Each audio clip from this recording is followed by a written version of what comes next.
your back. Walk on, looking around you and thinking it's so.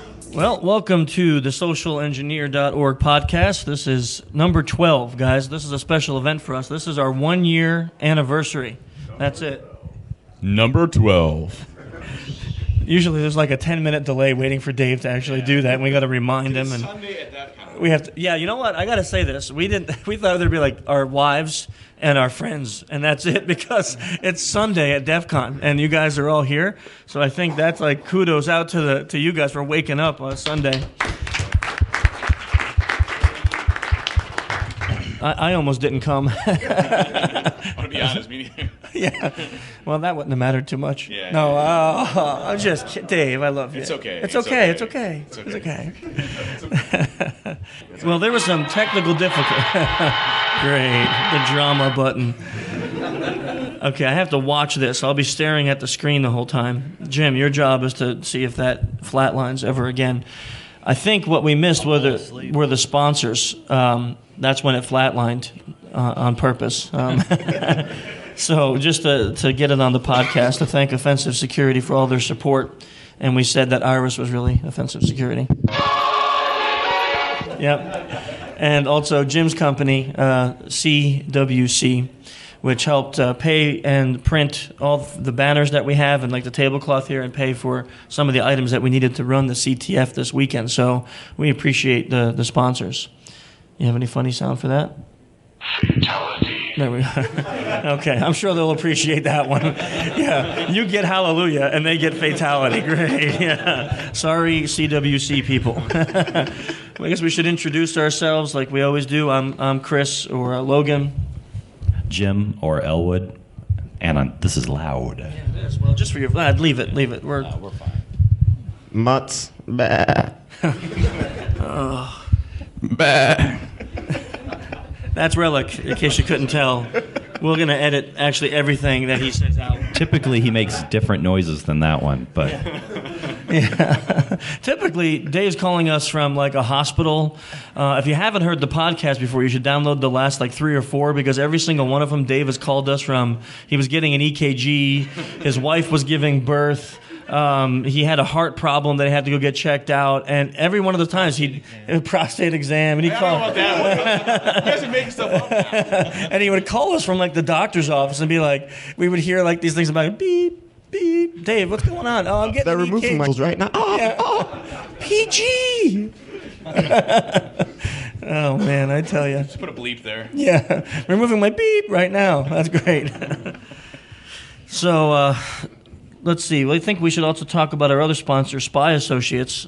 Spy Associates is a company that sells equipment for covert operations, and every month they give us things that we get to test and play with, and then we write reviews about them, and then a lot of times we get to keep them. Like this nice little watch. It's got a color camera in it and a microphone. So throughout the weekend I've been not using that because it's illegal in the state of Nevada without your consent. I forgot that. Yes. I have not been using it.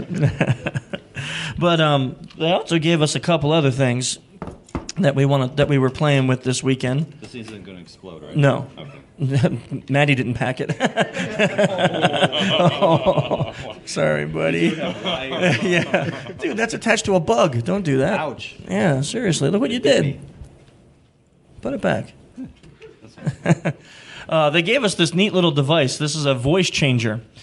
And we can't really use it with the mics because the condenser mics don't pick it up well, but you speak into the microphone on the back of the box and it changes your voice.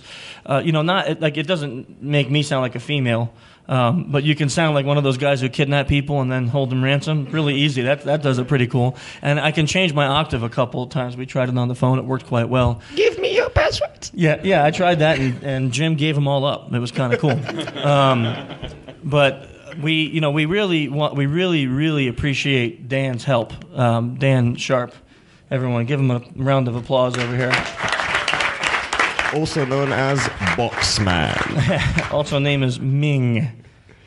Ming, go ping ping. Dan, the CTF probably would not have ran as smooth without Dan, because weeks before, I would call Dan at like 2 a.m. and say, "Hey, I need you to do this research. Get up." And he has to like get to work at 6, and he would work for a few hours, and then don't drink any milk that he's checked, because it's probably infected with some kind of bacteria. But Dan worked tirelessly on the research aspects, helping us choose targets, making sure when they were open, planning out all of the different things. So we got a couple gifts for Dan. Dan, come on over. We're going to give you this cool little voice changer, and we have another gift for you. It's a Tinsy device, but we just don't have it here. So we're going to give it to you later. So everyone, thanks, Dan, for...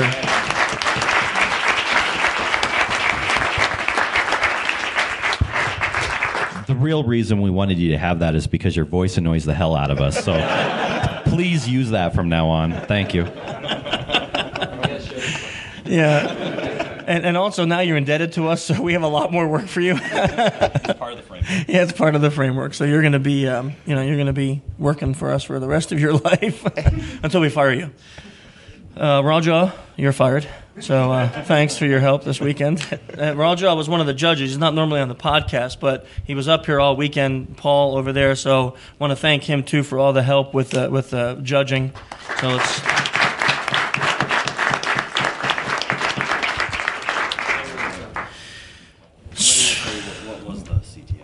Yeah, the CTF. I mean, was anyone not here for it? Yeah, okay, no hands go up. So, okay, you weren't able to make it in. So the CTF, just a little background story of what happened. Defcon had called us and asked if we can run the social engineering CTF this year because of the website that we put up, social-engineer.org. I guess it got a lot of interesting hits, and people were looking at it as a nice resource for people interested in social engineering. So we tried to come up with a concept that allowed us to have a contest like this without breaking any kind of legal laws or going over the moral laws to an extent. So it took us a while to really decide if we can run this effectively, and what we came up with was what you saw this weekend. So what happened is each contestant got a target about 2 weeks before Defcon, and they were able to do only passive information gathering. So they went on the web and found whatever they could about the company, and from that information they developed a target attack vectors, and then they had to present the dossier with all the information they gathered back to us, and then we reviewed it, tried to go over any of the attack vectors with the EFF, and then they came here and performed their attack vectors live on the phone. And the success ratio of the contest, we were really impressed with it. Success in the sense that the contest went really well, but failure in the sense that no company really managed to shut us down 100%. So I think that was a kind of a shock for us. We have a report that we're going to put out on the site about the CTF. We won't be listing, a couple people asked, we won't be listing the dossiers. They will not be online. And we will not be linking contestants' names with targets, and we will not be listing what targets fell for what pretext or what attack vectors. The reason for that is this is the whole purpose of the contest was not to victimize any of the targets or the people that work there, but to just to prove that social engineering is an actual real attack vector. So you can look for that. We'll probably be press releasing and all that about it when it's time. Yeah. You have anything to add about the CTF that I didn't get? Lots of stuff. We'll probably talk a bit about it later. As you were talking about the dossiers, I was thinking about one of them, which I really liked, which had the picture of the van. Yeah. That was a nice thing to mention, perhaps. Yeah, we had you mean the woman that used the Google Maps? Yeah, we had one contestant that really used some ingenuity in doing his research gathering. He used Google Maps to pull up the exact Google Street View, to pull up the actual address of the target company, and then he used the Street View to go all the way around the building, and whatever Google caught he was able to use. So he found the name of the dumpster company, which was one of the flags. He found a truck that was labeled like ADT or something like that, assuming maybe that was their security. But not having to go on site and doing their own reconnaissance, being able to use someone else's reconnaissance to get that information, we thought that was pretty ingenious. It was pretty impressive too. They had the FedEx truck outside, was it? I think it was. It was UPS? FedEx. Yeah, it was FedEx. It wasn't the brown guys. So we had a bunch of interesting results. We're going to be talking about them a little bit. The brown truck, Dan. I'm not talking about the people. Thanks, Dan. You're fired. Give us back the gifts. So what we thought we would do today, and I'm just asking, so if you guys haven't, who here has listened to the podcast before? Okay, wow, thank you. That's a lot more hands than Wives aren't included, Arisa. What? My wife raises her hand. She's like the only one in the audience. Yes, I got one. These guys didn't even raise their hand. Yeah, you guys have a nice. You're fired. Yeah, she has to listen to it. Yeah. So, if for those of you that haven't heard it, our normal content is a little bit different, I think, than a standard podcast. Like normally, what we do is we try to get a guest on that has very little to do with the security industry. Like our last podcast was a lawyer, a defense attorney who was an ex-FBI agent. We had psychiatrists on there, radio hosts, sales professionals, persuasion experts, and then Interrogation experts. What was it? Interrogation experts. Oh, yeah, we had the first guy was our interrogation expert, NLP gurus, and we talked to them about their particular expertise. And then what we do is we try to spin that and see what we can learn as social engineers. One thing real quick, if you have a seat next to you, raise your hand because we have a bunch of people standing in the back. You guys can feel free to come in and sit down if you want. So this time we don't really have that because we're at Defcon, so we figured we'd switch up the content a little bit and allow the interview to be you guys. So we have a mic here, and what we'd like to see is if anyone has questions on the CTF, on socialengineer.org, on social engineering as a what? As a practice. Thank you. As a practice. Oh, I thought I flatlined again. Clear. Yeah. And then have you guys come up, and we're going to have Dan and Paul fielding the questions just to make sure we don't turn into like a circus. One of the other things you'll notice about our podcast, if you don't listen to it, is that we're PG. We don't use any foul language, and we keep it kid-friendly and office-friendly. So, which is definitely a huge feat for me, by the way. It is. As a matter of fact, when Dave first started coming on the podcast, we didn't know if we were going to be able to keep him because Dave is one of those guys like a that pet now? Yeah. Well, kind of. Just pet him. It's okay. It's okay. It's okay. It's okay. Yeah. So we try to keep it that way. So if you have questions, just remember it'll be about social engineering, be about neurolinguistic programming. NLH was a new practice that we're talking about, neurolinguistic hacking. The CTF or us personally, you can ask any of those questions. So Dan, if you want to see if anyone has anything, you can do that. In the meantime, we thought we would talk a little bit about what's happened over the last year. I think kind of what we've seen. This is like an anniversary now, right? This is the 12th podcast, Yeah. so we really have come a long way. And what I was wondering yesterday is, what have we learned in this past year? What have we discovered? What new things have surprised us during this year in terms of social engineering, in terms of the practice, in terms of the work? What have we actually done? Go ahead, Chris. I don't know. What? I don't know. It's like 10:30 in the morning on Sunday at DEFCON. What have we learned? Don't run a social engineering contest at DEFCON? I don't know. I've learned that I can get cell reception in a hospital. Okay, well, that's one thing. I think, on a serious note, when we started the site, I don't think we realized how much people were interested in social engineering. I think when the site was started, we thought it would be just our community, the people who hang out, in the channel, and don't we didn't think it was going to turn into what it is today. There's just a monster. I think also what we didn't think of, which was quite obvious if you spend a few minutes thinking about it, is how much social engineering is used in other fields of life. Whether it's the whatchamacallit, the interrogation dudes, or whether it's kids in front of their parents.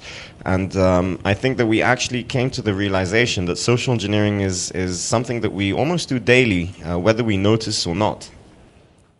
Agree? No. I do agree. I do agree. I think that we wrote a couple newsletters. I think Jim wrote the first one that was all about how kids use social engineering skills without knowing that they're actually using them, and that kind of opened up a whole forum of discussion on that topic. How people in the channel, we have an IRC channel where we discuss these things a lot, and people were coming in and discussing how they never really saw it that way, but then when they started to look at the different skills their kids use, it looked a lot like social engineering. Yep.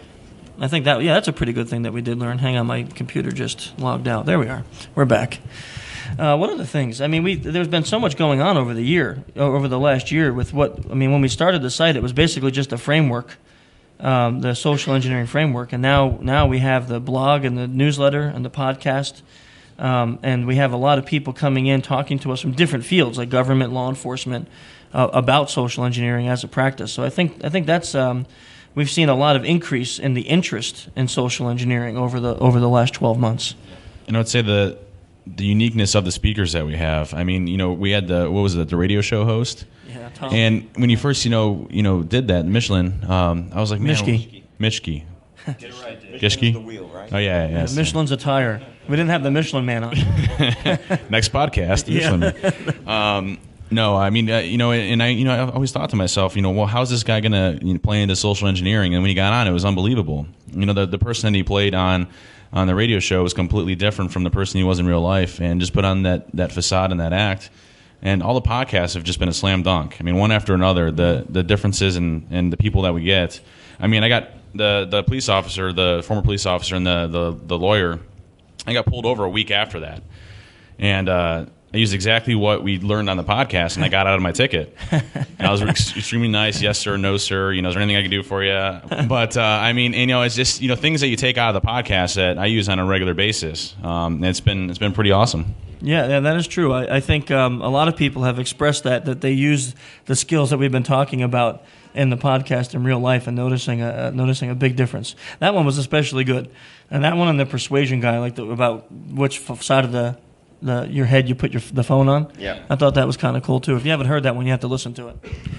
I think to me a lot of it really comes down to awareness that, when we talk about defensive measures against social engineering attacks, we always talk about awareness programs and awareness training for organizations. But I think for those of us that are in this field that do this work on an offensive basis, awareness as to where we're actually using these techniques that we may not realize it, where we can actually obtain additional information and additional ideas that we can steal and adapt and then implement in our field, and just that awareness is key. So then that way we do know where to draw from. We do know where we can get these new ideas. So we're not just stagnant doing the same thing over and over again. Yeah, I agree with that too. I think that's a pretty good.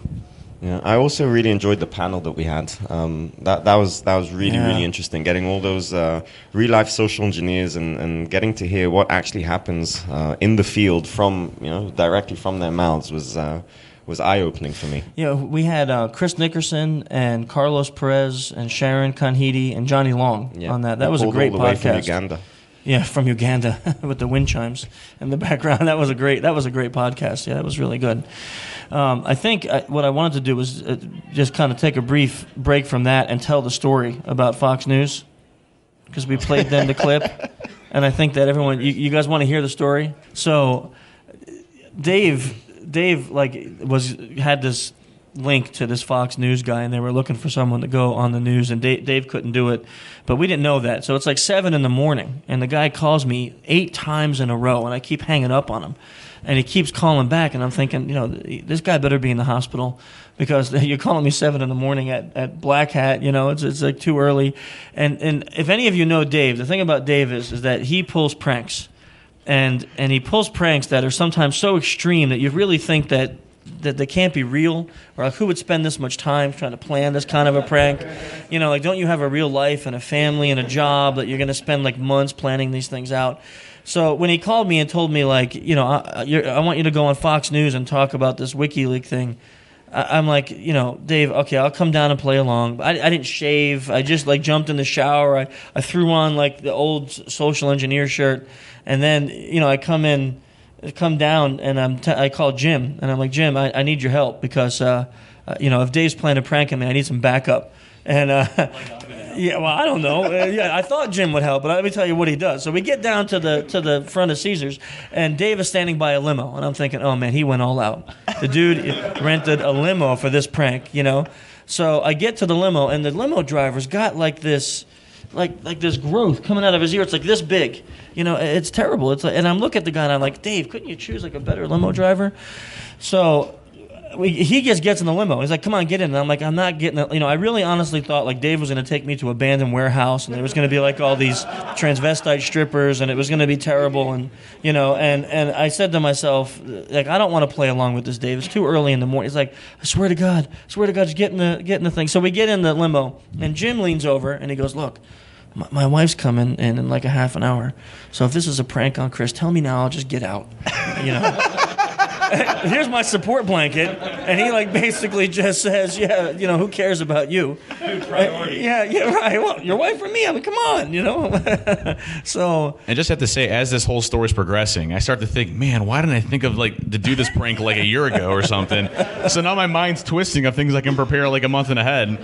You know, so we're driving, and I'm looking at the funky limo driver, and we're going, and we pull into this like really old strip mall kind of place. You know, it's an industrial park, and a lot of the buildings are closed down. And I said, yep, this is it. I'm going to, it's going to be a horrible, there's going to be like, you know, midgets and transvestites, and it's going to be terrible. And I'm getting myself prepared.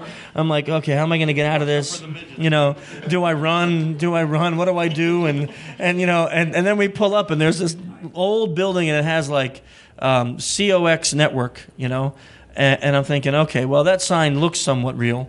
You know, I'm not sure if it is. And I said, I know that this is a local network because in the hotel, the internet and the TV all says like Cox Network. So I thought, okay, this could be real. And I get out, I'm like, Dave, is this the real deal? I swear to God, it's the real deal. We walk in.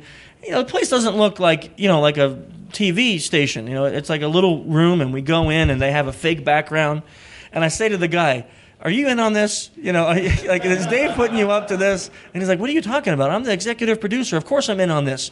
And I'm like, you're in on this? And he's like, this is not a prank, you know? And he's like running this wire up my back and putting this thing in my ear. And I'm like, Dave, seriously, tell me now, man, because if I get wired in and it's like, you know, some horrible image on the screen that I'm going to be staring at, I'm really going to be ticked off. It's like 7:30 in the morning, you know? And so he's getting all wired up and everything, and he's got the ear mic and everything, and he's still at this point thinking, man, this is potentially just all fake. You know, Dave must have done this whole thing by himself.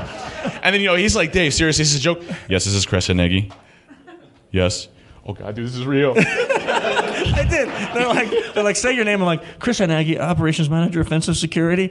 And then I'm like, Dave, this was not a joke. And he's like, I've been telling you that, man. And I'm like, but who believes you? You know? And so, I've been swearing to God, man. Yeah, so I'm sitting there, and I'm like, now I'm nervous. I got to talk about WikiLeaks on national television, international television. Are you kidding? I don't know anything. You know, Jim, tell me what to say. And Jim's over here with 3 phones, texting and tweeting the whole universe that I'm about to be on TV, texting my wife, my family. He's like, everybody on earth. He's like, I can't talk to you right now. I'm texting. And he's like, literally 3 phones. He got them on the table. He's like doing them all at once. Like, Jim, help me. And Dave's like, you'll be all right, man. It's okay. It's okay. And I'm like, it's not okay. And then I'm like, you have 1 minute before you come on. I'm like, oh, no, my God, I'm sweating, you know. And then it comes up on the screen, Chris Hanegi, hacking expert. I'm like, I didn't say that. I said Operations Manager of Offensive Security. You know, where did that come from? And I'm sitting there in the background. Yeah. He's like, the whole time, he's like, it's okay. And I'm like shaking in the seat, sucking my thumb. And if you guys see a visual, if you guys see a visual before it actually switches to Fox News, I mean, here's Chris. And then he comes on, he's like, I'm sitting there like this, and they're like, sir, there's a big reflection in your glasses. Can you move down? So I'm like, and they're like, no, that doesn't look good. And I'm like, no, there's a glare. I'm like, And then they're like, yeah. And I'm like, if I hold it like this, and I look constipated. And they're like, well, what can we do? I'm like, how about this? Like, oh, that's a great idea. So when the camera comes on, I'm like, I'm sitting there and and the whole time up until the point when they started talking to me, I honestly did not believe that Dave did not have the potential to pull this off. I honestly... You must put some amazing pranks. I try. The pranks that I won't tell you the whole story because it's not family friendly, but he modified the heater in the seat of his car so you can boil water on it. And then he had me sit in it, and he turned it all the way up. And so he thinks he's looking. He's like I look over and he's like dripping in sweat. And I think like, I'm getting sick. Man, I think I'm getting sick. Yeah, I think I'm getting sick. I think I'm about to have a bowel problem in his car. And I'm like, oh, God, please don't let this happen. Please, please, please. And then, he finally tells me that he's and then he busts out laughing. I modified this. My pants were so hot. Mutz comes over and he touched them. It was like they were like charred a little.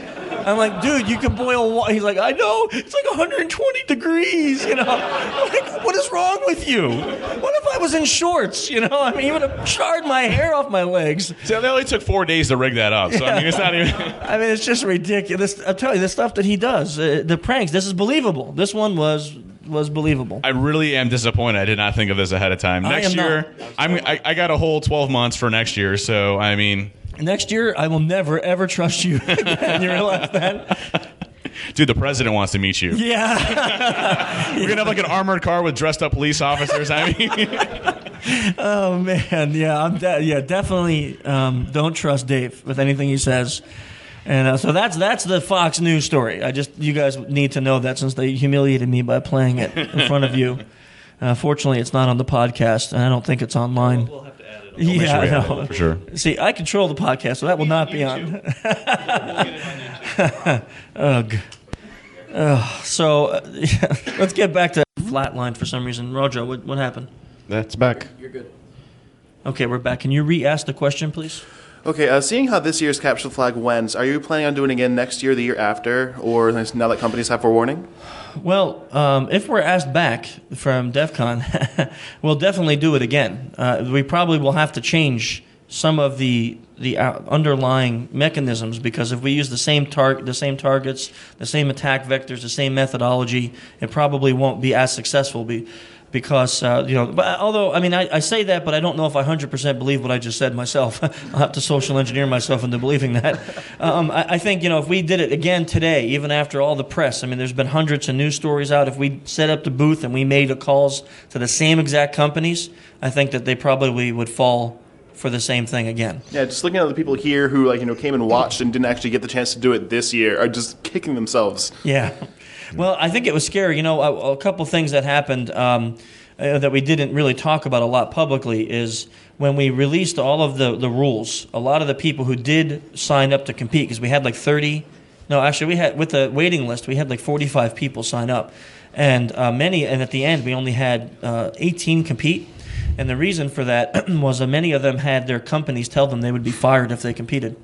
So, they were smart enough to go back to their legal departments and their corporations and say, hey, I signed up for this contest at Defcon. What do you think? And as the whole industries did, they freaked out, and they said, if you compete in that, there'll be a pink slip waiting for you when you come back. So they call or email and say, hey, I'm like, hey, don't you have to be sorry. This is your job. This is just a competition, please, bow out and be happy. But, I think it was just a lot of fear mongering, which is funny to us in the sense because we kept trying to quiet it down. But in the same time, heck, maybe next year we can do the same thing and, by mistake put like Bank of America on the list or something and then take it off last minute, get the FSISAC all freaking out again. So, as for the warning, I don't think that really made a difference. I think in this contest we had fair warning ahead of time. Anyone who really wanted to prepare and avoid being social engineered had ample time. What was it, 2 months? I think it was more, but it was at least 2 months. So I'm not sure that the warning ahead of time will make much of a difference. Well, then the other aspect of this too is the industries that got freaked out. it was kind of ridiculous. Especially financial industry, really a lot of warnings were going around, a lot of people talking about it. But if you looked at the rules from the very beginning, we were saying no financial industries are going to be involved in this, and educational, government, and so on. We just weren't going to use them at all. And so then these constant warnings and this constant fear-mongering that was occurring was just kind of ridiculous. And so, yeah, it got a lot more attention than it probably deserved. I mean, at the end of the day, it's just a little contest here, and look at the number of news stories, look at the number of alerts. Was any of that really warranted? I don't know. I mean, we're happy that it raised awareness, and that's great. We had a number of people that came to us while we were out here doing training the week before, saying, I work for this large company, I work for that large company. Posters went up just last week. We had a threat briefing, that watch out for emails and phone calls during this time period. Report this up. That's all really good for this temporary short period of time. But what these companies need to understand is this isn't just temporary. This isn't just while Defcon's going on that these sorts of things can happen. This is while Defcon's going on in a non-malicious basis, we're making this approach and making it visible and doing this publicly and showing what's going on and showing what you're vulnerable to. But this is happening all year long, all the time, by people that have malicious intent, that really are out to make money off of your loss. And that's where I just don't think a lot of companies are taking that aspect of this seriously. And I really hope that the report that we put out is going to go a long way to change that. But, that remains to be seen. During the challenge, I was out smoking, and a friend came over, and he gave me a really nice analogy about the octopus disease. He was talking about, the analogy was handing out people pills to protect yourself against the octopus disease. And tomorrow when you wake up and you're healthy, and thank God you took those pills, because you could have extracted that disease and it would have been awful. So thanks to us now you don't have octopus disease. So if you take that analogy and you put it on what Jim just said, I think that sort of portrays what happened. There's an octopus disease? Didn't I give you the pills? You charged me for them. They were quite expensive. But I'm not sick. I think the other thing, too, that kind of goes along with your question is there was a lot of negative press about the FBI's role with this contest, and that really was blown way out of proportion. The FBI was very friendly with us. They actually, I can't say that they helped, and I can't use the words that they endorsed, right? Because we're not allowed to say that, because they won't do that, and they didn't endorse, and they didn't technically help. But what they did do is they gave us some advice on things that we should avoid to keep out of trouble. And that advice saved us from doing some pretty dumb things that we might not have thought about in a contest vector. So I think people that were painting it to be a negative relationship, really, we talked to the FBI so many times, and what they expressed interest in having the information, the report, when it was all done. Their advice went a very long way. The whole point of this is not to hurt people. And so the FBI, I mean, say what you will about them, they're people doing a job. And for the most part, that job is there to protect us and go after bad folk. It doesn't always, there's political issues, and it doesn't always translate that way. And some things, really depend on your personal point of view. But at the end of the day, they're people doing a job that they feel needs to be done. And their involvement with us in this has been nothing but positive. And there's been no adversarial aspect to this whatsoever. And that's been really appreciated. And we have mutual goals, and that's to protect people. Along the lines of what we've been talking about so far, is I got a phone call. Defcon got the call first from FBI, and then the guy wanted to call me, so they gave him my number. And when he called me, and he introduced himself as like the director or whatever of the cyber hacking division of FBI, I thought it was Dave trying to prank me. So I'm like, yeah, okay, FBI really concerned about the contest. Why don't I think of these things? And I'm like, Why? I'm not being like rude to him, but I'm kind of like, yeah, okay, how about this, buddy? You give me your phone number, and I'll call you back, and, if you're really from the FBI, then I'll share all this information with you. So I took his number down, and then I, ran it through Google, and I'm like, holy crap. that goes to the FBI headquarters. It's not from where Dave lives. And I called the guy right back. So, I was just having a bad moment in my life. I have a buddy that likes to play pranks on me, and I thought you were him, and I'm like rambling on, and he's like, no, that's okay, man, really, it's okay. It's good to be. It's okay. It's better to be, yeah. It's okay. I'm like, you are Dave. No. So, Tell them about the pizza story. the pizza story? Yeah. Which one? I want my pizzas now. Sir? Thank you for answering, by the way. Yeah. Oh, you're welcome. What size shirt you wear? Oh, medium. Oh man, I'm sorry. You're out of luck. I have no more mediums. We have too many small people in the world. Hey. There you go. Oh, epic fail. Epic fail. Oh man. I don't have my glasses up. Yeah, I have to remember that whole story. I think. We were talking to someone and then we were at the ordered class. a pizza. No. This was later in the room when you were talking to the same Oh yeah. Yeah, we were here, and some of the negative press came out about the FBI, and we had ordered pizzas, and they were like an hour and a half late, and I just got done talking to the woman, and the phone rings, and I just assumed it was her calling me back to tell me about the pizza delivery, and I'm like, hey. Where the heck are our... Oh, sir, yes. Where the heck are our pizzas? And he's like, Hello, I sir. don't really deliver pizzas. I'm from the FBI. And I'm like, yeah, I knew that. I was, okay, I'm just going to go put myself in prison now. So Dave gets me even when he doesn't try, Good questions. Any more that you had? So you had Kevin Minnick and some people and guest speakers in your podcast before. Kevin Minnick with the social engineering, tactics. He's been called in the train companies. He goes in, goes over a 1 or 2 month deal where he, teaches 1 day a week or whatever. And employees are, don't give sensitive information over the phone. Don't do this. Don't do that. 2 months later down the road, he comes back and totally gets the whole company. Like goes in, takes them all out, gets all the information. Over the past 12 months, as you've been doing the podcast, been doing the research, putting together the book, all this type of stuff, what has been your best defense mechanisms for companies? I mean, there's no patch for stupidity, but what's the best things that you have found to work the best? We kind of, I don't think we originated this phrase, but we kind of coined the phrase on the website, security through education. And it kind of goes along the line of what you're saying that is being done right now. But the problem with it is if it's not continual, then it just doesn't work. And it has to also be realistic. We've seen some training videos that are used, and not by Kevin, so this is not about his training, but we've seen some training videos that have been used in certain organizations to try to make their employees aware of social engineering threats, and they're based so much on humor that at the end of the video, you have no clue why you watched it or what really the point was. It's like some old fat white guy with his T-shirt off sitting in a recliner, making some goofy phone call. Really, this is one of the videos.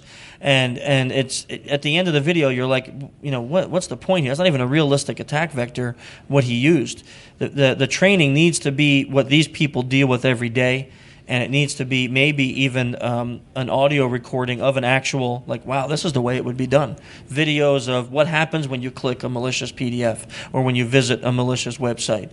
If it's not realistic, then the employees don't put 2 and 2 together, and then it's not something that's going to really stick. I think we have security through education, and I was thinking about education through attrition. I think it has to be ongoing, and it has to be pounded day in and day out. And the corporate side of things has to be tested on and on and on, so that essentially at the end of the day, it will seep into their consciousness, and they'll realize that being helpful is fine, but they have to do it in context of their jobs. There was a while back we talked about this briefly on the newsletter where, if a company gets attacked by someone with a social engineering attack and an employee falls for it, how does that affect the employee? The impact is really to the organization. And a lot of the training is talking about how you're going to protect the organization through this defense that's being put in place. How does that really make it relatable to the employee? I think that's one of the aspects that you really have to look at it. You have to show the employee how it's in their interest to have these protections in place, to look at the situations with that degree of paranoia that's really required to be defended. That it needs to be their decision, not the organization telling them to do it. That's really important, and it's a tough thing to do, but it needs to be done. Otherwise, it's just going to have this standard, hey, week and a half, and then that's it. It goes off their radar again, and you only have the once a year compliance training, and then that's it. What I like to do is everybody at my office is on edge all the time. So, I wonder why. They're always. I mean, we. If you came to my talk, what? Okay. If you came to my talk at Black Hat, we did a little Tenzi device attack where you can basically program something that looks like a keyboard, and so we actually took the keyboard apart of a coworker, one of my coworkers, Josh Kelly, and we soldered in the Tenzi device to the person's keyboard, put it all back together. Well, when it plugs in and it gets executed, it actually moves the mouse 100 pixels at a time, like every once in a while. So he'd be sitting there typing, and his mouse would just scroll off the screen. Well, I had to leave the office, so 3 days later, this has been going on constantly, over and over again. And I figured my guys would be like, hey, you have a device there, we were just messing with you. Instead, they let him switch out his mouse, his docking station, his computer. He was actually going for his second computer. By the time I got there, I'm like, dude, it's just a joke, okay? But along those lines, education and awareness is absolutely one of the fundamental components. But and you guys are spot on 100% with that. So your motto is security through pranks. our motto is security through education. Yeah, it's pretty much true. Yeah. But but you also have to make sure that you have a lot of, and I'll use an auditor word here, a lot of compensating controls in place for your users as well. I mean, if your users are running, an outdated version of Server 2000 with IE6 and local admin rights. No one runs anymore, except for all 20 of our targets that we called. If you have all that running, you're obviously going to have problems. So taking the layered approach and backing it up with user awareness and making sure that your users are running in restricted user accounts and you're running up to the latest and greatest and all that good stuff is definitely another key important part to minimize the damage. I think too that the balance has to be that you don't want to create a sense, we use the word to an extent of paranoia. I don't think it's safe to say that we have to make every person that we train so afraid to talk to people. That's what a customer service person is paid for.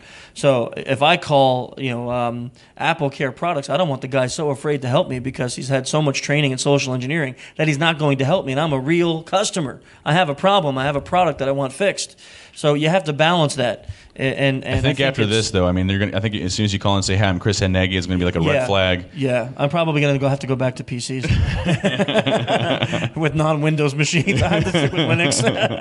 But you don't want to. I don't think the education needs to be so rough that people are afraid to deal with people, because then you do take the whole security measure. Now maybe you're secure, but you're not a human. You're just walking around and not looking at anyone, and that. So it has to just be a thought process. Does the person that's asking me for this information deserve to be given this information? Mm. And if so, why do they need this particular piece of information?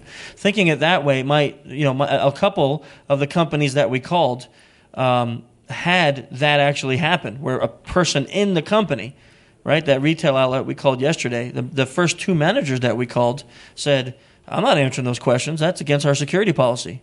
Bam, click, right? And they weren't going to answer either one of the questions they had, so we were shut down. So it's just a matter of getting everyone in your organization to think that way. I think it's like I said earlier. Being helpful is good. Being polite is good. You just need to keep it in context of the specific job that you're doing. If you're giving customer support to someone, there's no reason they need to know what version of IE you're using.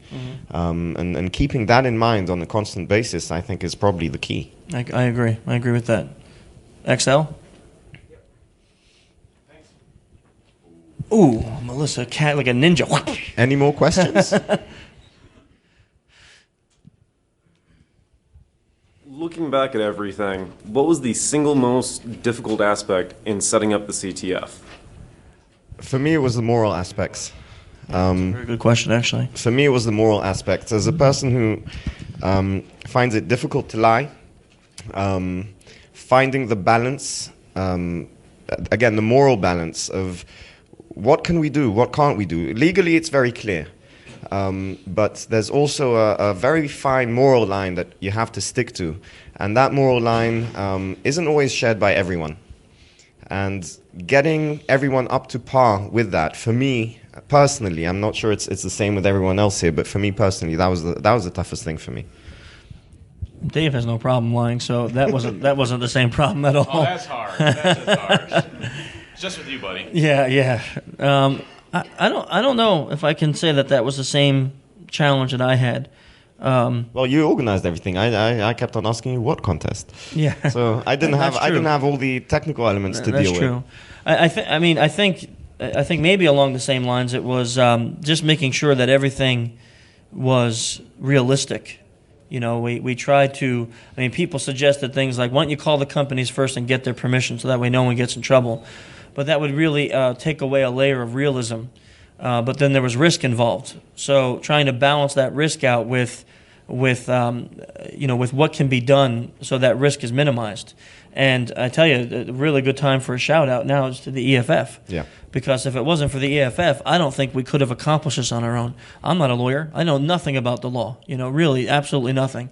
And the things that we had chosen as targets, as flags in the beginning, many of them were taken out in Deep Six by the EFF because they looked at that and said, this is getting really close. Like one of the vectors that we were going to allow is allowing a contestant to call and say that they had been in for a job interview, and they now were in that they were supposed to get a packet of information about the computer they were going to receive and the employee hiring and firing procedures, and we want to get that information. I didn't get it. Can you send it to me, or can you tell it to me on the phone? And I didn't know that was illegal. Had no clue. But EFF told us that falsifying employment records is a felony. So imagine if we had allowed that to occur. I think the law, like Maddie said, the law is clear, but it's only clear if you know it. If you don't know it, then it's not clear. So with trying to keep the contest realistic and fun and not impossible, like asking, people on the phone like what their kids look like and stuff, that gets too personal. But it's also not something that is illegal. So that would have been easy to choose, but it also would have victimized people in the end. So trying to choose things that are all about the target companies, not the people in the companies, but keeping it above that legal line so we don't leave anything exposed. I think that was probably the most difficult challenge for me personally. Outside of the logistical issues, all the moving and setting up and long days and nights, and thankfully we had just a ton of help, from all the guys, carrying things and moving things and setting up, and we definitely appreciate that. We wouldn't have been able to do it without you guys. But outside of that, much like Mutt's, a lot of my issue really came down to when I've done social engineering attacks, audits for companies paid in the past. One of the struggles that you constantly have is how to frame the report in such a way that the organization that is getting the work conducted understands that when you find someone that falls for a trick, that it's not that individual's problem. It's an institutional problem, not an individual problem.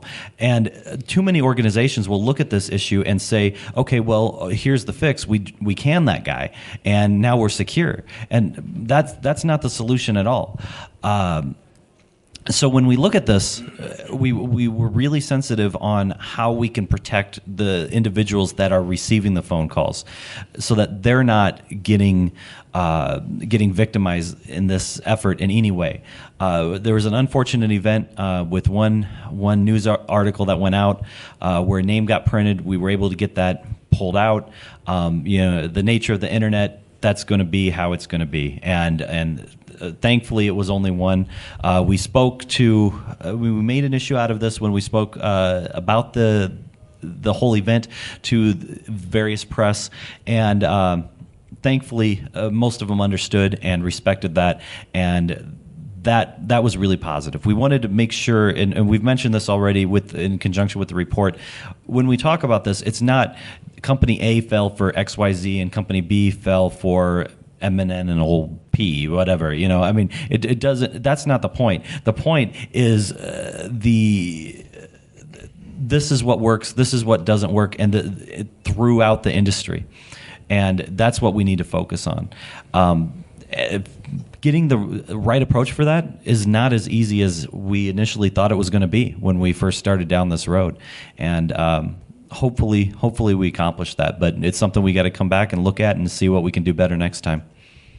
To reiterate what Jim said, if Bob from Company X fell for a social engineering attack, and the company fires him for that, I think that's a injustice, because in most probability, Bob will now be the most paranoid person in that company, and he will probably turn into the evangelist. He will be the one walking around with the flag saying, "Guys, I was the one duped. I didn't see it coming. This is what happened to me, and this is what you should be looking at." So rather than victimizing these people, I think companies should be taking these people and turning them into the spokesman, talking to other people in the company, telling other people in the company what happened to them, telling out their story, and helping the rest of the organization trying to shape up. I can't argue with any of that. I think that's really what we strived to do when we developed the contest. I think one of the things that would be interesting to us, really, when we look back at the contest, though, is how we don't have to pinpoint a company to say company A fell for this vector, because I was personally shocked to see how many, I think almost everyone that tried the URL vector was successful. And that's a scary piece of statistical news right there, if you think about that. Every company where the contestant tried to get the target to go to a URL, they went to it. Even people that had absolutely no reason to go. Like the one guy, he was not involved with a sales or anything. It was just like, hey, I can't see this website on my computer. Can you check and see if you can see it on yours? 3 times the guy said, well, that wouldn't matter. Nothing to do with what we're talking about. And finally he broke down and he went to the site.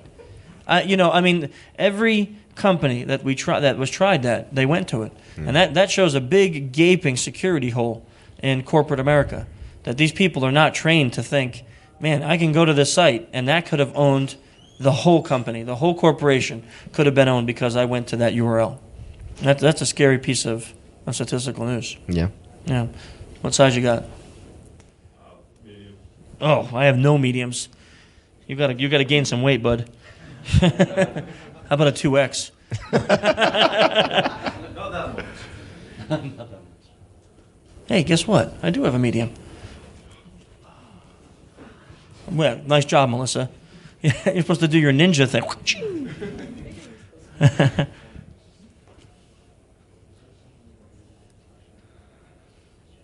Where's your Price is Right music? Oh. Yeah. Go right ahead. Hello. Great Hello. podcast, by the way. Thank you. Thank you. The Capture the Flag contest this year was excellent. It was the basic pretext or assumptions, I don't know whether it's for legal reasons or what, but were American companies, it was basically calling from America to America, but there's nothing that says that companies are going to get engineered from within the same country.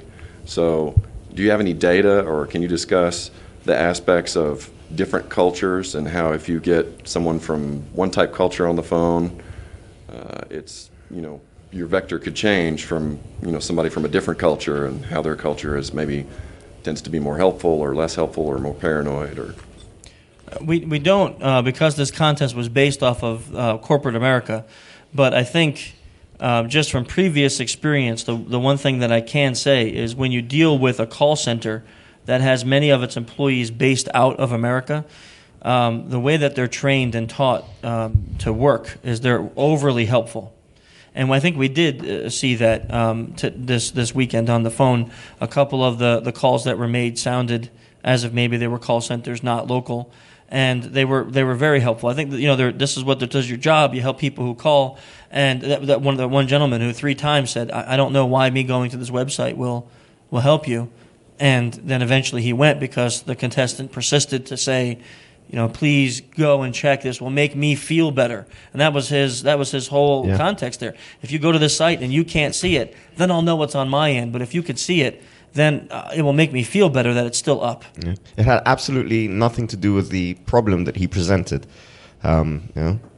And the poor guy on the other end said, look, it's not related to your problem. Your problem is different. And just by persisting and giving the guy on the other end the feeling that he will feel better if he just checks this one little thing for him. That was amazing. That was a good one. But you know, on the reverse, and some conversations we've had with social engineers, professional social engineers from different countries, like Sharon Kanhidi, she mentioned something interesting. I think it was either on the podcast or it was just in conversation, that when people from the UK come to America, Americans love that accent. So on a reverse aspect, that accent is very easy for if a social engineer, especially a female social engineer with a British accent, you know, it's like, just open the doors, here's our servers, take it, I'll help you to the car with it. It doesn't matter because you have an awesome accent, you know. And that, you know, that's really the way it can work. Whereas the reverse is the effect with an American accent in the UK. That they don't find our accent. No. Give me your passwords, please. Yeah. Give me your password, y'all. And they're like, what are you, stupid? You know, how do you spell color? And then you like spell it wrong according to them, and they're like, click. You know, according to them, don't go there, my friend. Don't go there. I know how to spell C-O-U. Right. Yeah, I know. That extra U is like, you know, it's like you got to get hit in the head or something. Anyhow. Not the point. You see, this is why people like with that accent they're a little arrogant. No, anyhow, but I think it depends on the culture. Whereas you know, when we call, let's say, and this is not, I don't think this is racially biased at all. If you call a call center and the majority of them are, let's say, from India, they're very helpful people. I mean, I was in India once, and they're just by nature, the people they want to help you. They want to do nice things for you. And now you get them on a call center, and you say, here's your job. Here's what you're paid for, to help people who call. You know, they're going to just go off the deep end to make sure that you're happy by the end of the call. Yeah. Yeah, right? Yeah. I don't think I'm wrong on that. I agree. Okay. Excellent question, though. Thank you. I was actually having a question. Is it Had Nagy or Hand Gaggy?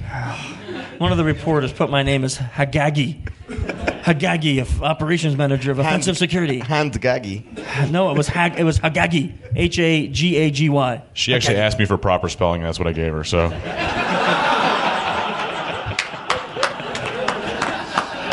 You see?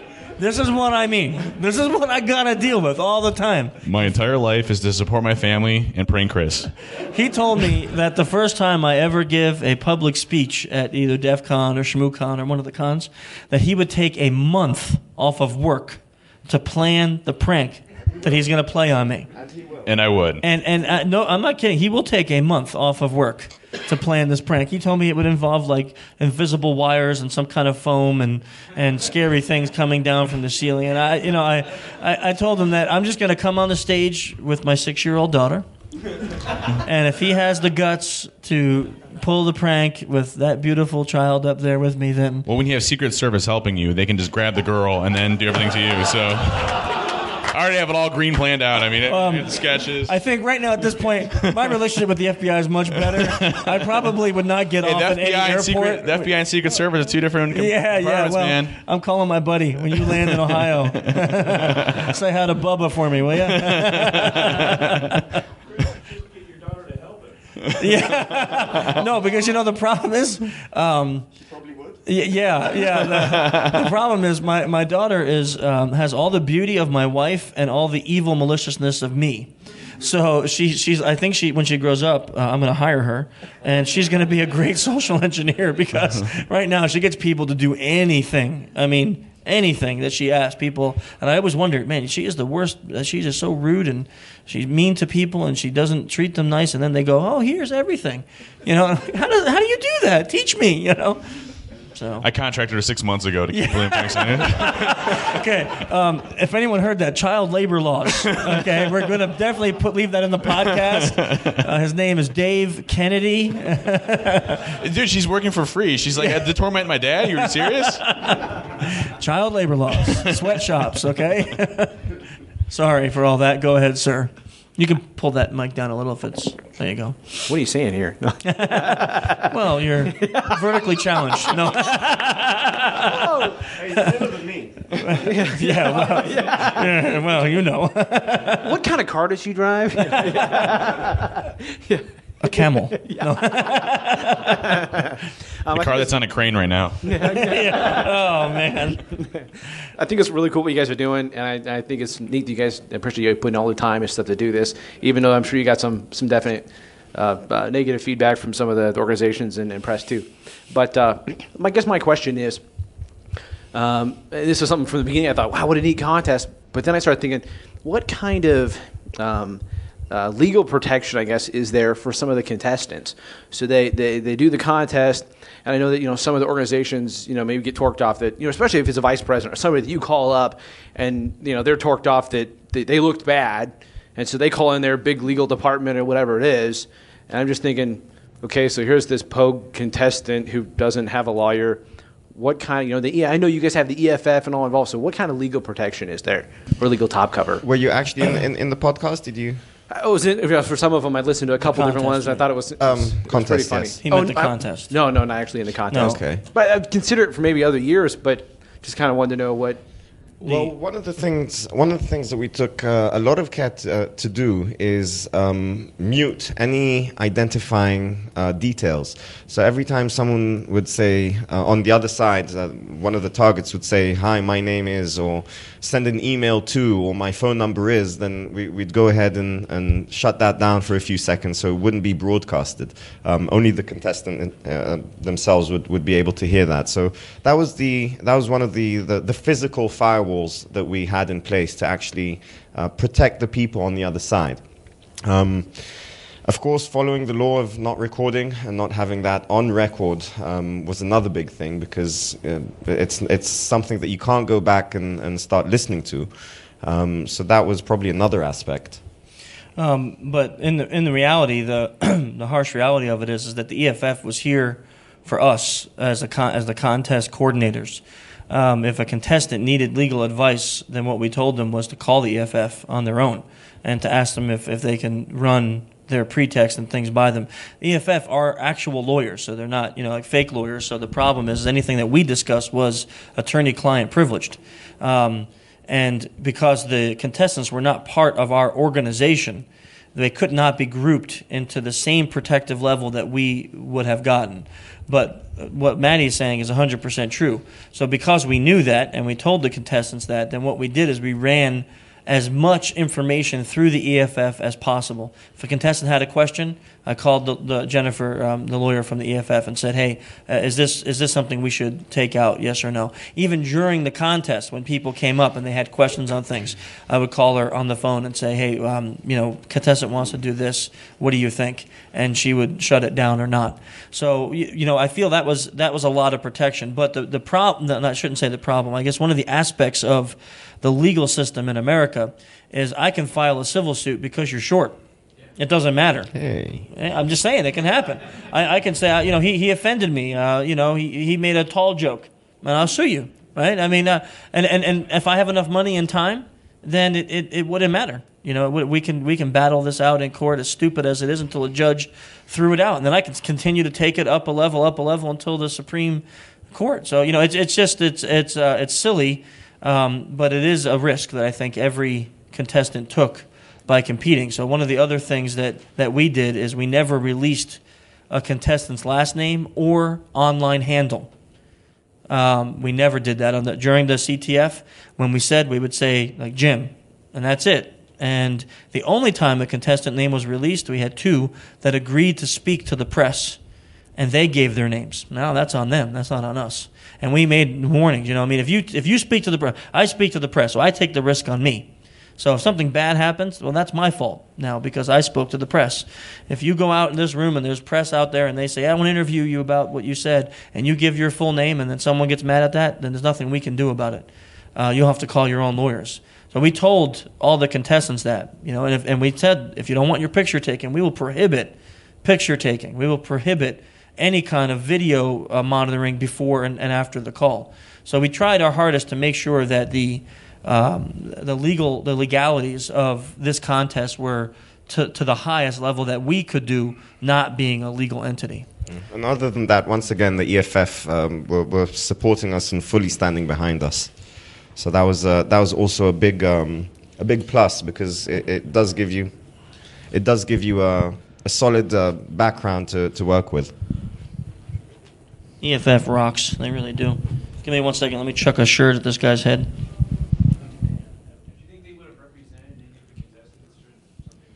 I can't speak on their behalf, but from what we saw in our interaction with them, I believe that they would. I believe that they would. I definitely don't want to open this topic up to this podcast, but you know what's happening with like the whole Liggett thing. The EFF is supporting those guys who are being sued by the Liggett guy for quote unquote defamation of character. So I mean, the EFF, they go out on a limb a lot of times to do things that are really impressive and for nothing. This guy's like filing $5 million lawsuits on him, and the EFF's coming in and saying we'll support you for nothing because you didn't do anything wrong. So the EFF has spent countless hours with me on the phone that I knew if I had to pay a paid lawyer to do that this contest would not have happened because I wouldn't have been able to afford it. Or we would have ran it and just taken much larger risks. So the EFF saved all of us a lot of hassle. If you see one of them roaming around, give them a big hug. Tell them it's from Social Engineer. Yeah, they have a nice donate button on their website. Donate to that anytime. That would be great. I'm still looking. Any more questions? Yeah, we got a couple. You're vertically challenged as well. Yeah, well, that's right. Better. All right. Hi, I'm Bill from Omaha 2600, and I was wondering if you would plan to take any of the results, like the successes, cross-reference them with the list of best places to work to see if there was any correlation between how companies treat their employees and how easy or difficult it would be to social engineer them. I think that would be hard because for us, because it would be interesting. It would be, but the data that we collected doesn't really tell us anything about the quality of the place to work. It doesn't tell us that. I mean, the only guy who got any of that was our first contestant, who actually had a chat with the dude. And I'll pull it from another study. You mean like two studies? Yeah, there's like a news article that has the top 100 places the best places to work. Like at. Google's at the top, right? Oh, yeah. Oh, that's interesting. Yeah. That isn't it. I mean, I think what we have to do first is compile. I mean, I don't know if the stack of paper from this contest is like thicker than this briefcase here, and we have to go back and compile all of that data, and then which one person we didn't shout out to, which is Angela, also known as Angela.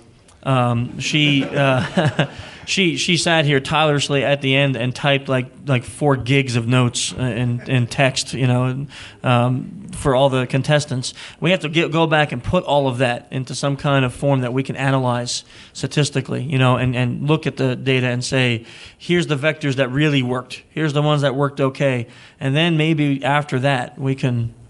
I mean, if we can, we'd have to have a way of doing it so that we're not making it so that it's easy to tie back what companies fell for what type of vector. It's a very interesting idea and one that we've not considered. One that would definitely take a look at and see if it's possible to take that approach. Definitely appreciate the suggestion. Cool. That's great. All right. Thanks. A couple of things that I want to add. One is Dave has to go, so please excuse him. He has to go and Dan, give his. I threw that guy that shirt already. That right? I threw you a shirt before, right? No, the guy that you just gave that shirt to?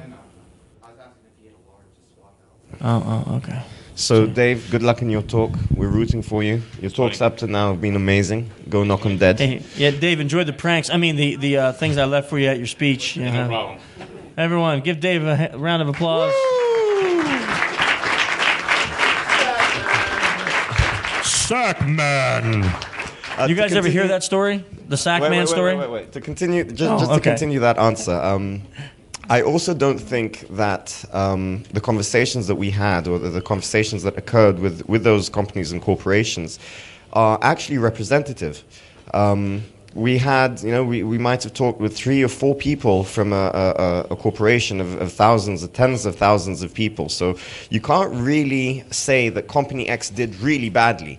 If you want to be precise, you can say that, specifically in this department or specifically under these conditions, the person didn't protect the organization well enough. I'm not sure if you can actually learn something about the organization itself. So if Company X, fell for the first phone call, while Company Y, it took 4 or 5 phone calls to actually hit the right person, I think there's a lot of luck involved as well. Yeah, I agree with that.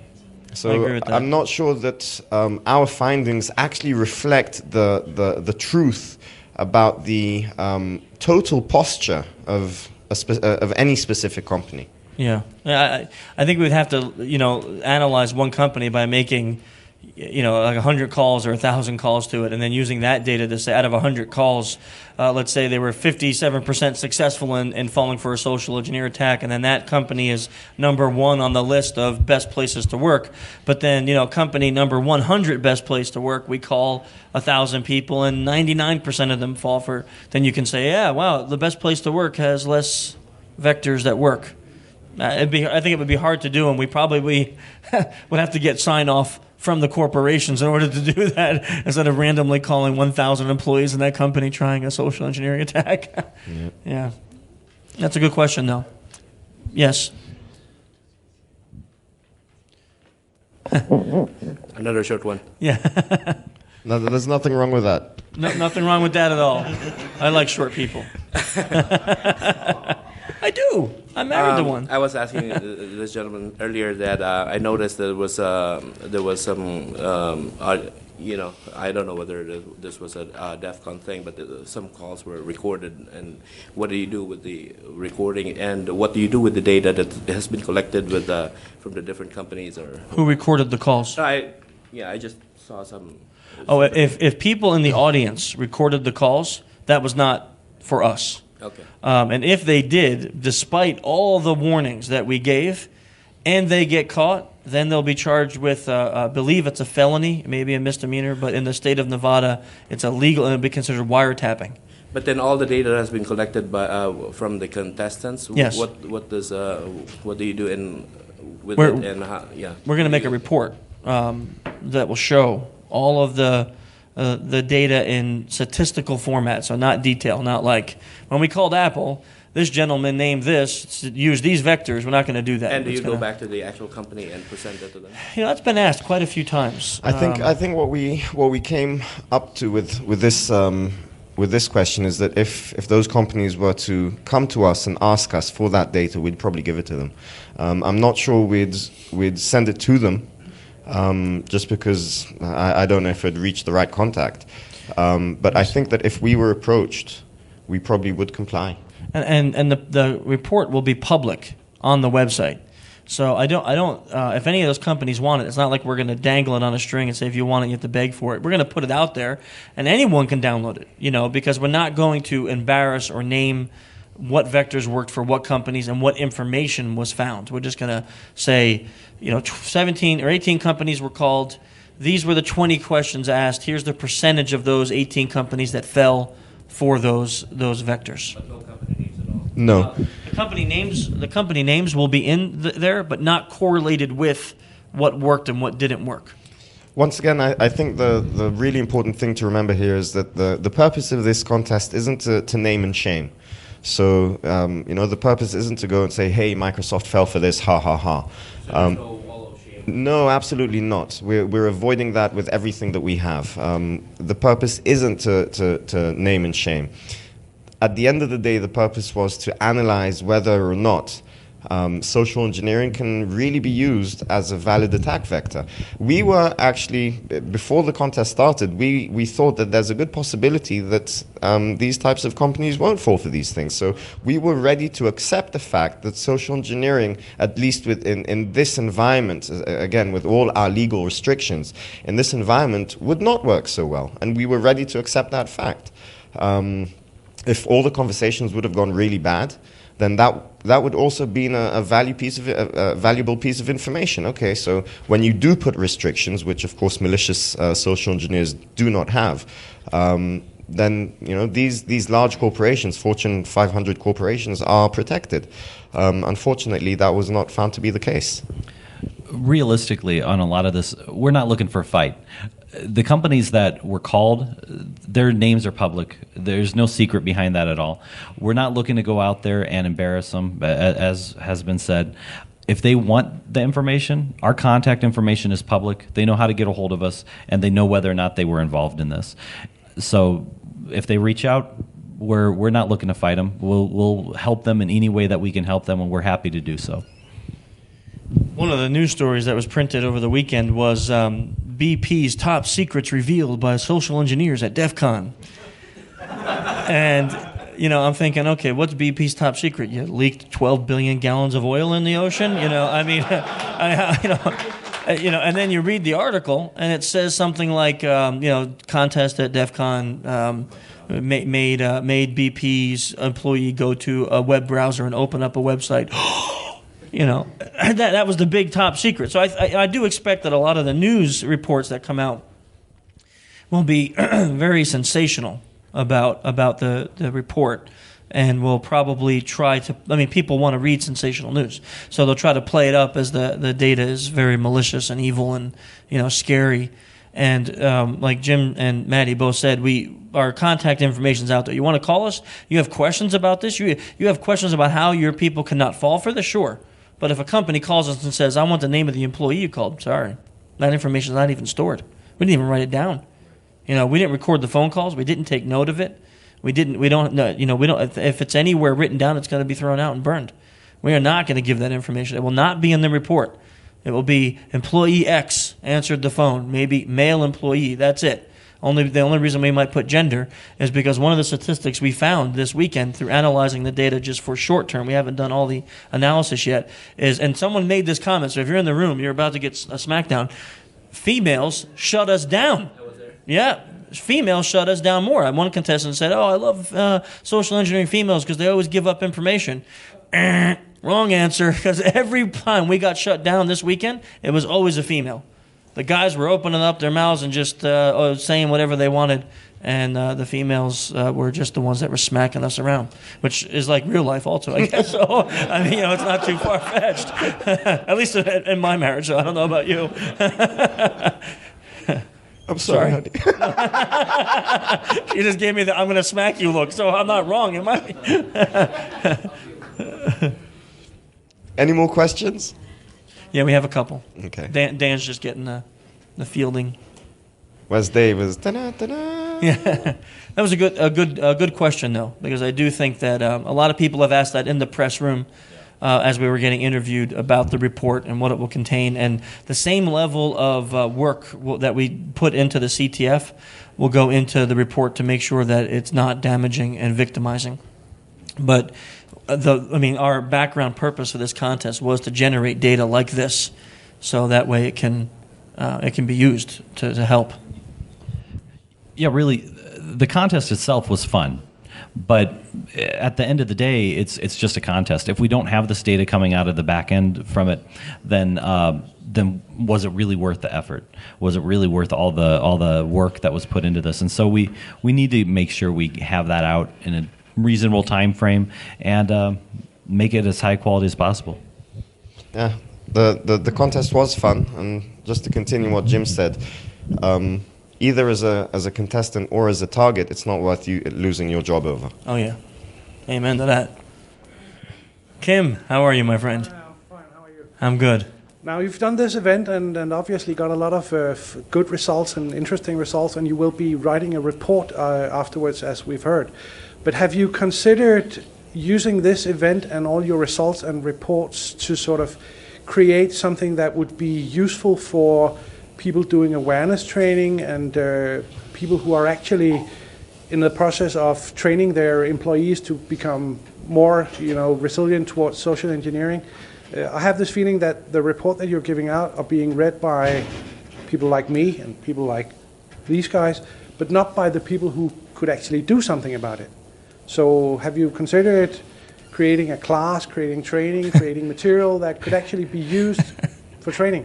I'm not laughing at you. What I'm laughing at is people are going to think that because I introduced you with knowing your name that we actually paid you to ask that question. We'll meet then you I later can, with the $50. Yeah, so then I can shamelessly plug the answer to that question, which is yes, we're developing a social engineering class as we speak.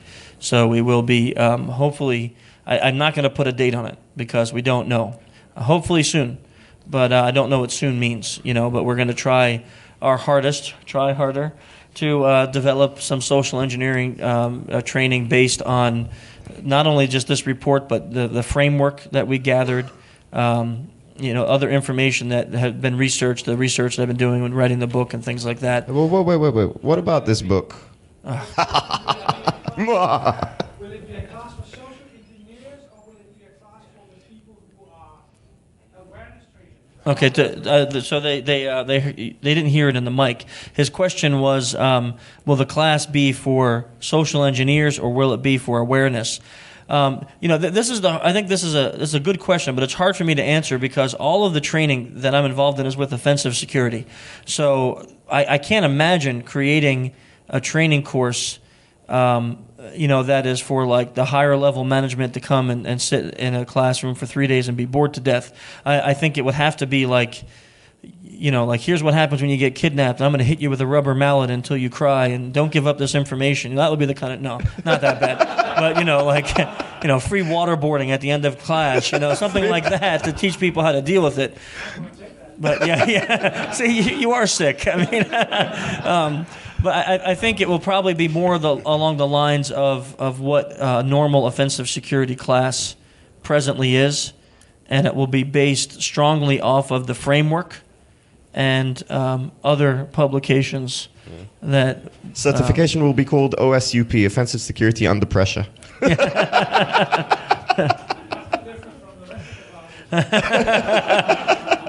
We just abused you more. Yeah. That's it. That was a good question. Thank you. Wait. So back to my question. What's up with the book then? So, do we have any more questions? No. Yeah, I have here. Hello. What's up with the book? Yes. Well, you have a nice banner there at the back, right? I know. So you might as well talk about it. Yeah? Okay, well, I got asked by Wiley to write a book on social engineering because they saw the framework and the website, and a lot of people have been talking about it. And one of the things that, at least that I felt, I don't know, I really would be more than happy for your feedback on this. I mean, the book's not out, so you can't give me feedback on that. But my feeling was that the resources that were available on the web right now for social engineering were very dated. Outdated. Yeah, dated as in outdated. Oh. Yeah. Oh, sorry. Must be an American term. Yeah, they were outdated. Okay, with color. Okay. But yeah. As long as it's not dysfunctional. Yes. Okay. Tally ho. Let's move on. So, he's from East Africa. So, I mean, what's the British accent all about? And when we started looking around, because all this whole idea started in developing training for social engineering. And Maddie had challenged me to develop a course for social engineering. And when I started to do research, I realized that a lot of the stuff that was out there was like how to get free pizza, how to get hamburgers at McDonald's, how to pick up chicks. And although maybe some of those things have tiny aspects of social engineering, I don't feel they're relevant to corporate America. They're not relevant to the people who are really getting damaged by malicious social engineers. Right, Brad? I mean, we talk about this all the time. So the framework, the website, everything was based off of trying to make a resource on the web that would be about actual social engineering. And the way that we do things at Offensive Security is we analyze what the bad guys do so we can learn from it and then use that to defend. So, we're offensive, not defensive. And I think the social engineering course will probably be based on that, and that's basically what the book is based on too. The book is information that comes off the framework, and it's really an analyzation of what the bad guys do. You mean analysis? An analysis. Analysis, I'm sorry. A colorful analysis of the analyzation of whatever, blah, blah, blah. I'm American, okay? I can say whatever I want. We make up words, y'all. Any more questions? Questions, yeah, we have one more.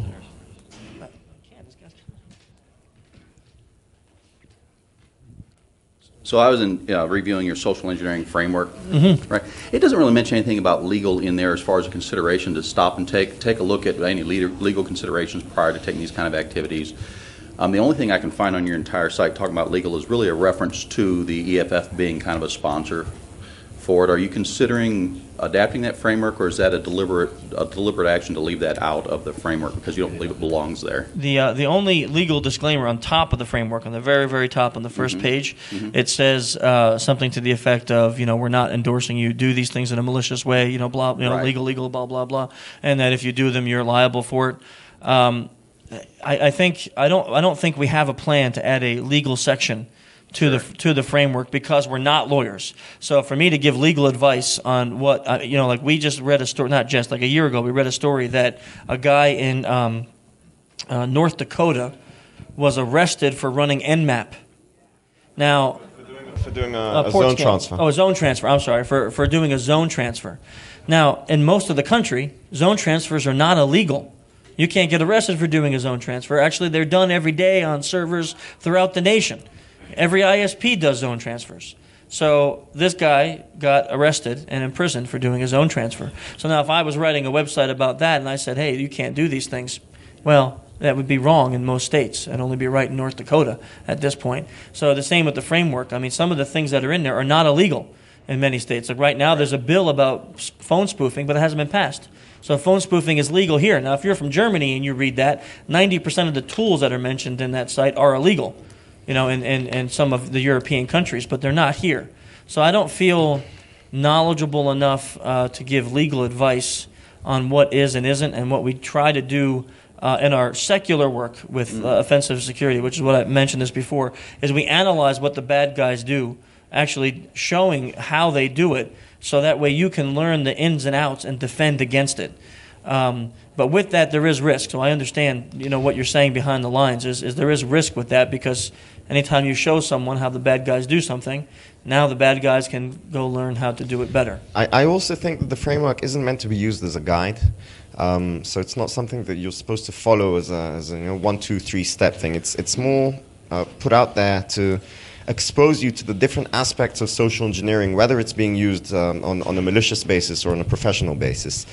So it's there for you to understand what's out there and not to follow verbatim, which changes the legal aspects of the framework itself.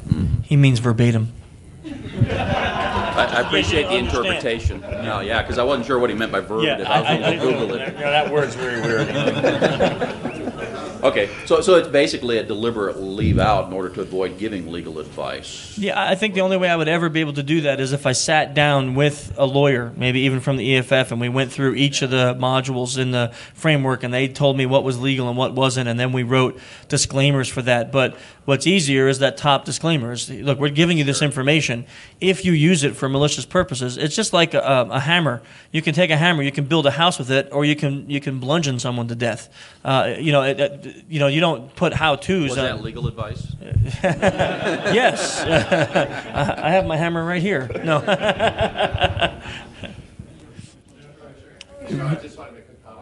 Brad, come on up. Come on up, Brad. We love you, Brad. We don't need to field Brad. Brad, if anyone has listened to the podcast before, give Brad a round of applause. Brad. Brad is the NLP guru that we interviewed on our podcast number 5 or 6, I can't remember, and we swore that we would keep him away from all of our wives. And when you hear him talk, you'll understand why, but now all of our wives are in the room, we're behind a table. So any of you guys in the military, if he makes a move, attack. The framework's what I wanted to talk about. The framework was designed to have ambiguities into it. Because some people say, well, that IQing, that's crap. And other people say, I live by IQing. It's the best thing ever. And the answer is, we don't know. We don't know. And get that mic close to you so they can hear you when we release this podcast. You can turn it if you want to talk. It's a real one, isn't it? It's a real mic. I usually talk to you all, but you want to come up here? You want to come up here, Brad, and use this mic? Hello, everyone. You see what I mean? This will be out of the podcast, won't it? Let's see. It's an ambiguous thing because there's no right answers in this. You can do the social the social testing and find out, but over all these years we've had it. I mean, how long have we had these things? The IQ again. They still teach it. I don't believe in it. I know people that swear by it every day, and who am I? I used to believe in it. So that's why I like the framework. There's ambiguity built into it. I think just to keep you out of court, because you should have done this one, not that one, and stuff. But read it. This is probably the best social engineering site there is right now. One of the best. Salad, one of the other ones. But look at the framework, and especially get the newsletter, because the newsletters are the one a couple months ago where the guy took the name and went all the way through and had the Social Security number and everything, and the house payments, and at the end it was like, wow, that's cool. So it was like basically step by step. I hate firewalls. Firewalls are worthless pieces of 20 years old. PG. So okay, go ahead. Well, think about what the firewall gives you. Look, we stopped 8,000 things coming in. It's like, I don't want that number. I want the number, how many did you actually get in? And my firewall doesn't say, hey, I let 5 things in today. Why even bother with them? So here's my favorite. It's the old 8 gig drop, 8 gig pod slurping software. Always pick executives because they're so throw it in the doctor's parking lot or something like that. Bleep. And within 45 minutes, it never fails. It shows up on the inside. David Kennedy's, the set, if you are not doing set, the social engineering toolkit, you are missing the easiest, cheapest money in the world. I mean, I did Girls Gone Wild. He means professionally, by the way, not like, stealing from banks and stuff, okay? We are in Vegas, after all. I did a school recently, not the whole school, and we said, Girls Gone Wild, click here for your PDF Girls Gone Wild. And that didn't win. What won was... It's going to be an editing nightmare, Brad. Okay, I keep forgetting. Let's see. 3 days. What won was the stars of Twilight are coming for a secret showing. They clicked like crazy. It's like, Paul? Vampire bites more than... Thank you, Chris. So if you are not using set, I'm a pen tester. It's like... through all the other stuff. Been through their course. Great course, a wonderful course, but say it with me, guys. So this is the next attack vector. We've had it, it's been around, but what they did for regular backtrack, they have done that for social engineering. You are the smart crowd. I don't need to carry anything with me to get what I need. You've seen it in here. You talk your way through. You're believable. You're not rushed. And there's an art to that. You want to master that art. I like Kevin. We all like Kevin. They have turned it into the real art. So pay attention to socialengineer.org. And the set, if you're a pen tester, that will make you so much. Thank you. Read the stuff and always contribute to these guys. Always send little articles or something in. They're just terrific people. And I'm out of your way for them. Thank you, gentlemen. You're an honor to be with. I love you, Brad. Thank you. Give the man a shirt. Yeah, give him a. Hey, Brad, you want a shirt? Yeah.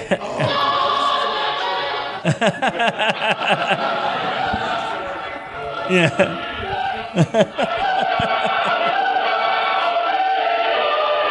Brad. And then there was Brad with his beep. Thank you. I'm gonna be spending like 3 days editing that last portion. We'd like to welcome Brad. Beep. Yeah. And then beep. So beep. Yeah. Go to social beep dot a beep beep. They're gonna get the URL out. We got to keep. We got Dave under control, which is like amazing feat of wonderment. But Brad, you're a whole nother level of beast. Yeah, thank you. It's almost like we paid you for that momentary commercial there. But thank you. We'll meet you later. Yes. This gentleman here has a question. Okay, there we are. I thought we were flatlined again, but we're not. Is this like the longest question on Earth? Oh, okay. Yeah. Pulling out Maltego to find out if this question's okay.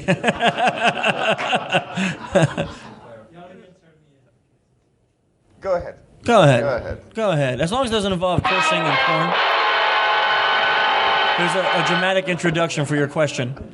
I'm sorry also because I'm not British nor English, so I have a big accent. We're sorry. Yeah. Be careful, I can sue you. You're not from America. I don't care. No. Yeah, unfortunately, I missed the event yesterday, and I'm not very familiar with your contest.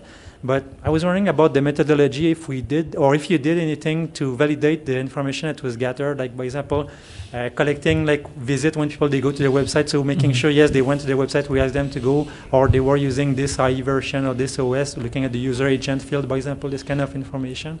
A couple of things that we were concerned about. Of course, I can come in as a contestant, have my good friend Jim being at home, call his number, have him answer Microsoft hello, and then have him spill the beans, which was probably our main concern. Verifying user agents and checking IPs was a step too far for us. So what we did do is we verified phone numbers. We verified that the phone numbers actually go to where they're supposed to, and they're not just calling some friend in Ohio or something. And that was Dan's job. Here's a list of 7,000 phone numbers. Verify each one that they go to these companies. Here's a voice changer. Yes, here's a. But the verification didn't go as far as user agents, for that matter. We were happy to hear it. Many times, the actual URL that they visited wasn't social-engineer.org. Some people chose to give a website that wasn't functional. Oh, I'm sorry, doesn't that website load up for you? There must be a problem with my server. But many times we could hear the feedback from the actual person on the other side. I'm sorry, I'm trying to visit the site, but it's showing up as a parked domain. So we would be satisfied with the pointing system for example, getting to a link.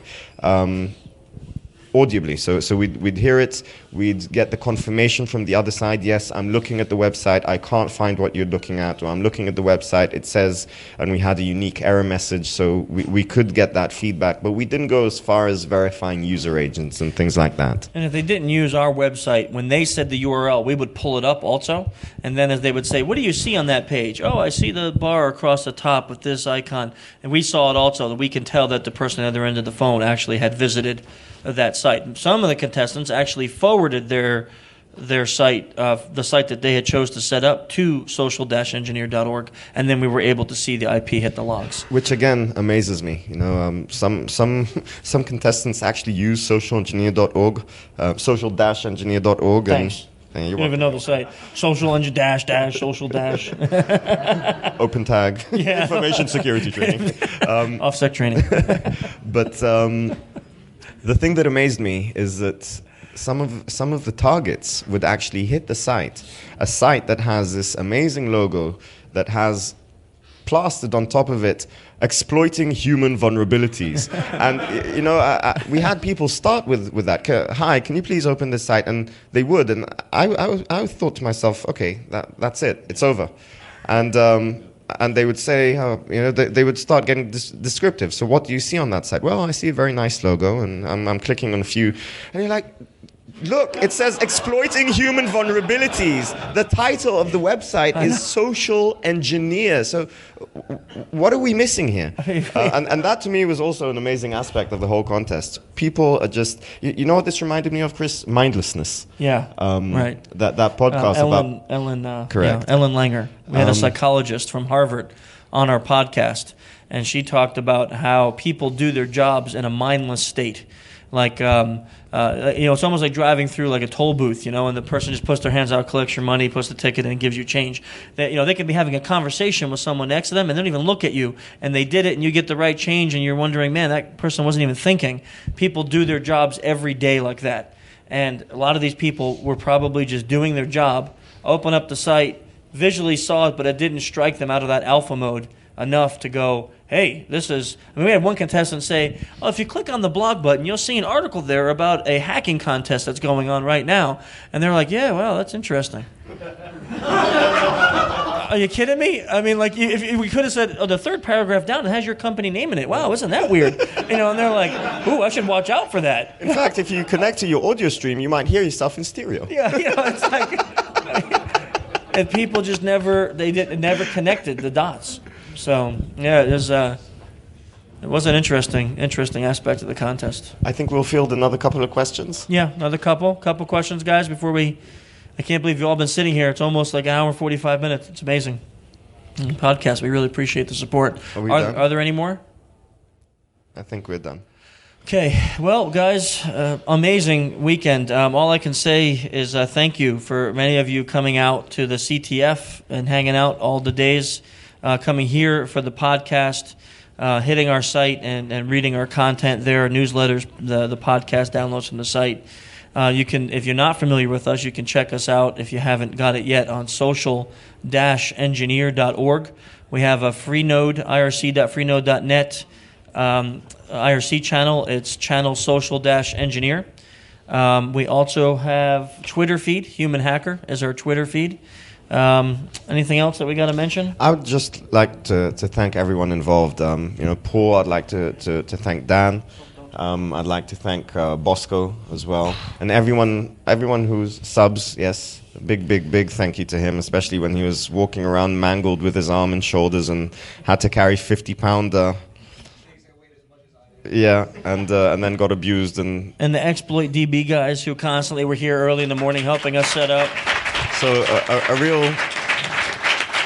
real big shout out to everyone who helped, Mr. X as well, who kept monitoring and helping and helping us with everything. Thomas is like the perfect social engineer, because like you're only allowed in the press room if you have a press badge, and the guy comes into the press room while we're being interviewed, not part of the team, sets up a camera in the center of the press room, and videotapes the whole bloody thing, and no one stops him. And I'm looking, twice he did this, and I'm looking at this going, really? And the woman even got up and said, we always have to kick people out of here that don't have P badges. They try to get in, and then we have to kick 2 out this year. And I'm looking at him, and he's just like, yeah, I'll videotape that, you know? But really, thanks to everyone who helped us. I hope we haven't forgotten any names, but we know who you are. We really appreciate your work. We know that it wouldn't have managed to be as good as it was without your help. Running around, anything from grabbing coffees to dead judges and wives for supporting and not kicking us out of. Not yet, at least. Yeah. Well, we'll have to wait. We'll have to wait and see what happens after this weekend. But a real big shout out to everyone who helped this happen. I believe that the success of this whole event was largely due to the massive amounts of support we got from our friends and from the community. Yeah, really true. The room that we had here, we thought when we first saw it, well, hopefully we'll have 3 or 4 people that show up. That we'll have at least a few folk in here watching this contest. Like the exploit DB, yeah. You're like telling exploit DB and OffSec, you got to be here because you're part of the crew. Everyone's sitting down up here, right in front of the table, right in front of the chairs, and then the hallway starts filling up. It was amazing. Yesterday we got here and there was a line of people. There was over 10 people in line before we even got here to get the room set up that were sitting here waiting to get in. Today, we got here relatively early to do this podcast recording. There was already people in line waiting to get into this room. Had no idea that it was going to get this much interest and that people would care as much as they did. And that was really gratifying, that it made the effort worthwhile.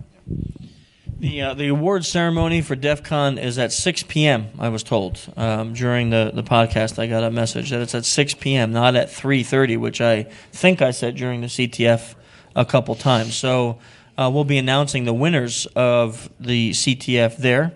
And, we constantly do this. We talk so much about the CTF, and then a couple people said, are you actually giving out prizes for this? And one thing that we laughed about, not one contestant asked what the prize was. It's like they didn't care. So You know? I'm keeping the iPad. Suckers. So I said, well, then I'm the winner.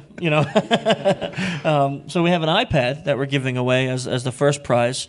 Plus we got some other cool things. Like we have some little fame and fortune things. We're going to get them on the podcast maybe next month. Interview them if they want to about what they did and how they did it, kind of as a lesson learned. And then the second place winner will get some free training from Offensive Security. So we're excited about that. So it'll be at 6 p.m. here at the at Defcon at the awards. Not in this room. Yeah. Okay. If you're interested in the outro music, if you hear this every podcast, it's Michael Anthony from ccmixer.org. So you can check him out. Thanks to the sponsors again, Offensive Security, as always, CWC, Spy Associates, and of course, the EFF. See you guys next month.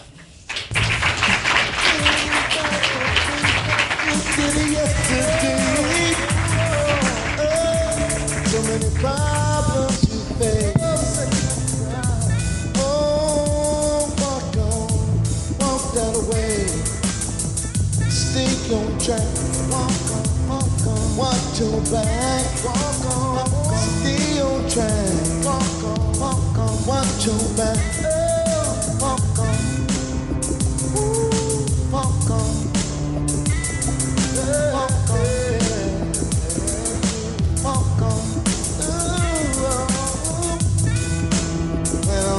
Thinking about the times you say, talking about every single day. 2 steps forward and 1 step back. Trying to remain on track. Yeah. Stay on track. Watch your back. Stay on track. Watch your back. Stay on track. Watch your back. Stay on track. Watch your back.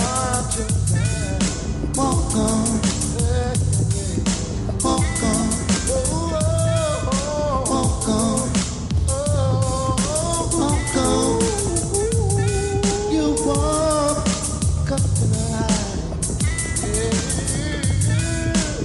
Time after time. Thinking things will stay the same. Now the game isn't played by the way. You've got to stay on track. Walk on, watch your back. Walk on, stay on track. Walk on, watch your back. Walk on, looking around you and thinking it's okay. Forgetting about the things that you did yesterday. But if you only knew that the game isn't played that way. Stay on track, walk on, watch your back, walk on. Stay on track, walk on, watch your back, walk on. Stay on track, walk on, watch your back, walk on. Stay on track, walk on, watch your back, walk on. Stay on track, walk on, watch your back, walk on. Stay on track, walk on, watch your back, walk on. Stay on track, walk on, watch your back, walk on. Stay on track, walk on, watch your back, walk on.